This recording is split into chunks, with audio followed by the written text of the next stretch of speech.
Here's a fan I don't clean very often. This is the fan in the bathroom.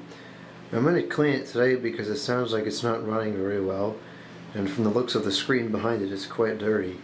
I'm going to go ahead and turn this off, and the reason I'm making a video of this is because some people may find it quite humorous just how much dust has accumulated on this fan.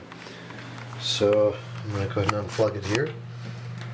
This kooky contraption I got here. And let's take a look at the fan.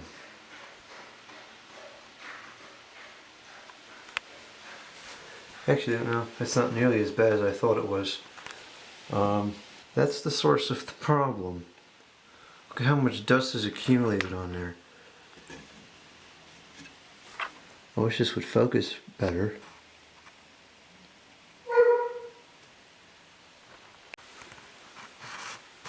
I just took the unit out of the window so we could get a look at it from the front.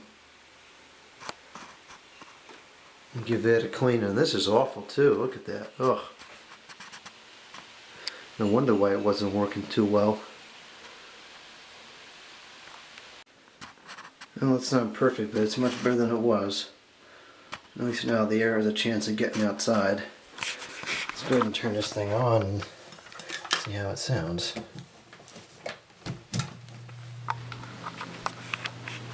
That sounds a fair bit better now.